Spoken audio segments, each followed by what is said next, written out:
আসসালামু আলাইকুম বন্ধুরা, বাইরের জুসে যে কতটা ভেজাল থাকে সেটা কিন্তু আমরা প্রত্যেকেই জানি। তো আজকে তোমাদের সাথে শেয়ার করব নামি দামি ব্র্যান্ডের ম্যাঙ্গো জুস, তবে সেটা অবশ্যই ভেজাল মুক্ত। তো প্রথমে এখানে আমি কিছু আম নিয়ে নিয়েছি। আমি এখানে পাকা 4টে আম নিয়ে নিয়েছি, আর এখানে নিয়ে নিয়েছি একটা কাঁচা আম। আর এই জুসটা তৈরি করতে কিন্তু অবশ্যই আমাদের এখানে কাঁচা আম লাগবে। এখন এই কাঁচা আর পাকা আমের খোসাগুলো ছাড়িয়ে আমি কেটে নেব।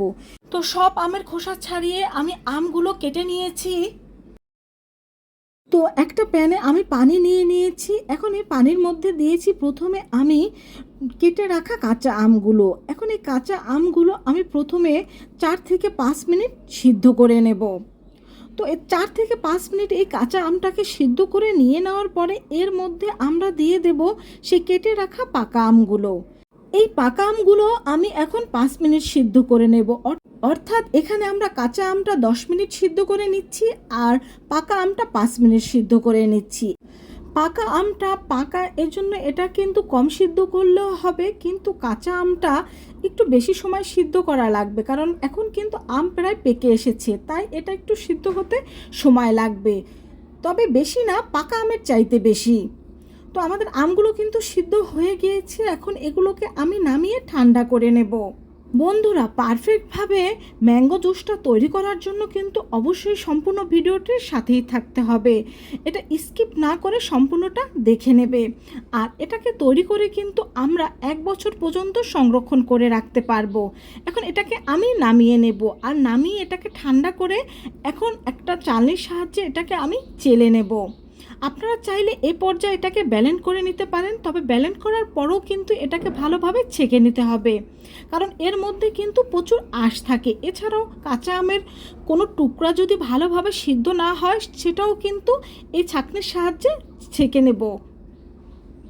তো আমরা ছেঁকে নিয়েছি, দেখতেই পাচ্ছ অনেকটা আঁশ রয়ে গিয়েছে।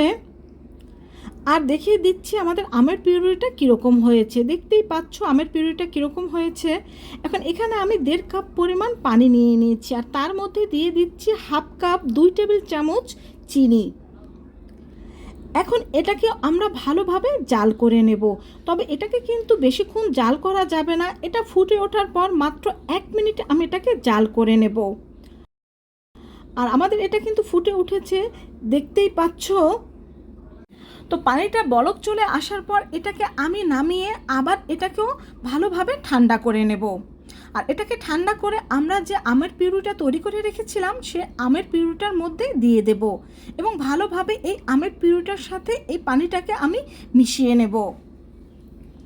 তো ভালোভাবে মিশিয়ে নিচ্ছি, দেখতেই পাচ্ছ। আর দোকান থেকে যে আমরা ফ্রুটিকা জুস বা অন্যান্য জুস খেয়ে থাকি দেখবে সেটা কিন্তু একটু ঘন হয়ে থাকে। তো আমার এটাও কিন্তু এভাবে করে আমি ঘনভাবে তৈরি করে নিয়েছি। তোমরা চাইলে এটাকে আরও কিছুটা পাতলা করেও তৈরি করে নিতে পারো। তো আমাদের ম্যাঙ্গো জুসটা কিন্তু একেবারে তৈরি হয়ে গিয়েছে, দেখতেই পাচ্ছ। আর কত সহজভাবে এটাকে তৈরি করে নেওয়া যায়। এখন এই আমের সিজনে এইভাবে করে জুসটা তৈরি করে তোমরা কিন্তু সারা বছর সংরক্ষণ করে রাখতে পারো। তবে সেক্ষেত্রে এটাকে কিন্তু অবশ্যই ডিপ ফ্রিজে সংরক্ষণ করে রাখতে হবে। আর আমার এই রেসিপিটা সম্পূর্ণ ফলো করে এইভাবে করে তৈরি করতে হবে। তো দেখতেই পেলে আমাদের জুসটা কিন্তু একেবারে রেডি। আর এটা খেতে কিন্তু বাইরের জুসের চাইতে আরও অনেক বেশি টেস্টি। এই আমের সিজনে বাসায় অবশ্যই ট্রাই করবে, দেখবে তোমাদের কাছেও খুবই ভালো লাগবে। এটাকে ফ্রিজে রেখে খেলে কিন্তু এটা আরও অনেক বেশি টেস্টি হয়ে থাকে। অতিথি আপ্যায়ন থেকে শুরু করে ফ্যামিলির সবাইকে এভাবে ঠান্ডা ঠান্ডা জুসটা পরিবেশন করলে দেখবে সবাই অনেক বেশি খুশি হয়ে যাবে আর তোমার প্রশংসা করবে। তো এইভাবে করে জুসটা তৈরি করে সংরক্ষণ করে কিন্তু তোমরা সারা বছর খেতে পারো। ভালো লাগলে কমেন্ট করে জানাবে, বাসায় অবশ্যই ট্রাই করবে। সবাই ভালো থেকো, আল্লাহ হাফেজ।